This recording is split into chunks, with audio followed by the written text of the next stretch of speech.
You don't need to see me, you just need to hear me. Alright. So, once again, Kirsty and I met with a good dose of serendipity over an informal email last year. I was looking for someone to help me with the curation of our space, but that someone had to be a special tin cat kind of person. One who has ethics, an ingenuous nature, one who has energy, enthusiasm and a backbone. That's Kirsty. She came to Tin Cat with her effervescent smile and captivated us as she has captivated many over the years. She is very much like the smiling imps in her paintings, and she deserves the success she is enjoying. Her journey here has been supported by many fabulous friends, her much-loved family, and on her behalf I thank them. We also would like to thank Amanda Lovelock especially for her help in helping Kirsty prepare for this show. We have the very generous people at Henry's Drive to thank for the gorgeous scarlet letter that you're enjoying. I hope you're all enjoying. And I would also like to extend a thank you to my team for all the ET bits that are coming out. I'd like to also extend a special thank you to you, Amanda, for accepting our invitation to officially open this delightful exhibition. Thank you. Thank you.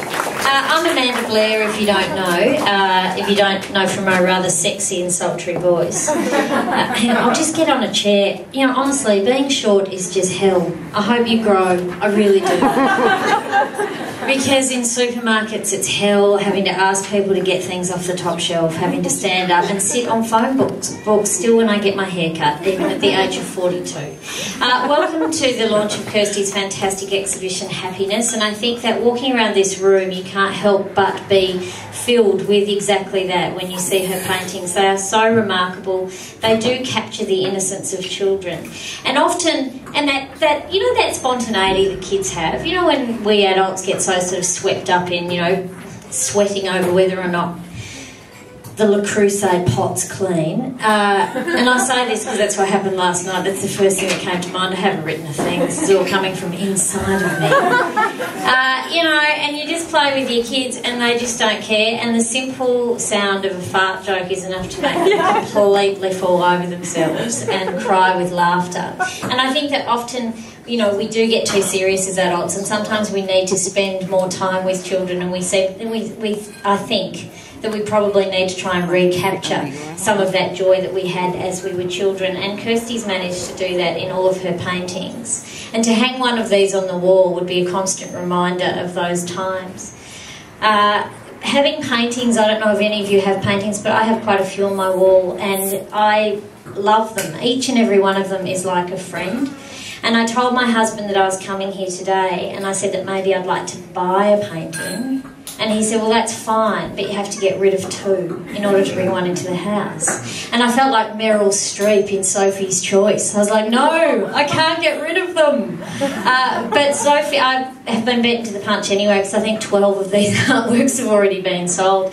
The reason that I'm here is not because I'm best friends with Kirsty. I didn't grow up with Kirsty. In fact, I wouldn't have known Kirsty if she fell on me 10 minutes ago. It's only because I have literally been stalked by this woman for months. She found me, I think, on Facebook. I don't even know. She got me on Facebook. She got me my email address at home. She got my email address at work. She got my personal phone number. And literally, she kept ringing me, stalking me, sending me letters, cutting out bits of the newspaper, sending me ransom notes until I agreed to do this. And the reason that I agreed to do this was I thought to myself, I don't know this girl, don't even know what her paintings are like, but I guarantee you she's going to be successful, because in this world, particularly in the art world, which is very tough, you need something more than just raw talent. And I think that Kirsty Shadiac has it in absolute doses, because that level of enthusiasm, that level of drive is, and particularly from someone so young, is quite commendable. So can we have a round of applause for Kirsty? She's just totally awesome. And then, of course, she backs it up with a magnificent artwork and a reason for all of us to hate you. You're really gorgeous and you're tall. And so you've got everything ahead of you. But it's great when you see, and Kirsty also too, for those of you that don't know, works with children, and in fact she runs art classes for children, and I think that that would be a really illuminating experience, because kids' artwork can tell you so much about them as children, and also the way that they perceive the world and how they perceive the people around them. And Kirsty, obviously, because I knew you'd be here and I thought that you might be able to sort of offer some insight into my own children's artwork, I've bought a piece along for you all today to show you. This is something that my son brought home not so long ago, and I've had it hanging up on my kitchen wall because I love it so much. I think that it just shows who I really am.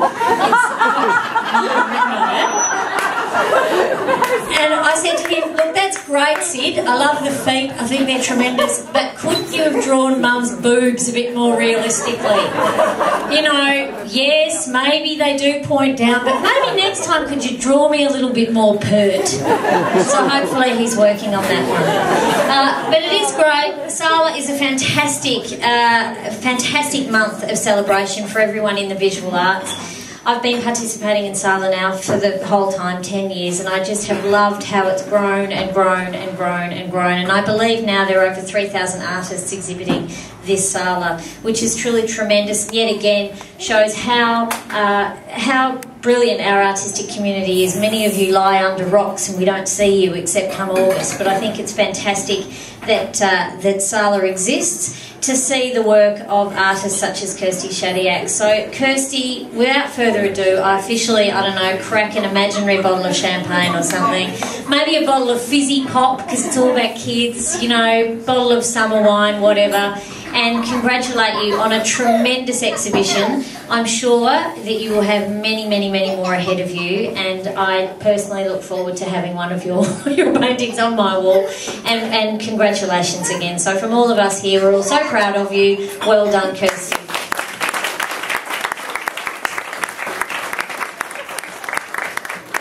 So Kirsty said the reason that she paints is so she doesn't have to go near a microphone, but honestly I think that's crap, and I think she should come up here and just say one or two small words, don't you? We're all friends, we all think you're great, come on, it's not that hard, and I'll be right here. Kirsty Shadiac, everyone. Hi. Thank you from the bottom of my heart for coming. I'm incredibly nervous, incredibly embarrassed that I'm standing in front of this many people on a microphone. Thank you for coming. I love painting. I love being able to give these paintings to people to hang in their homes, to hopefully bring some joy into their homes. So thank you very much for coming, and hopefully you enjoy my artworks as much as I enjoy painting them. Thank you. Another hurdle, Kirsty. Another hurdle. Also, before I get down off my very comfortable stool up here, I'd just like to tell you that another cause for celebration, if you haven't read the press release, but Kirsty's been shortlisted for the SALA Festival's Rip It Up Emerging Artist Award. So that is another tremendous achievement.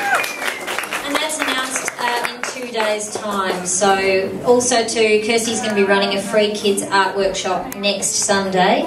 Bookings, of course, are essential. So Kirsty, again, well done. You're amazing, and enjoy. Thank you. Thanks, everyone.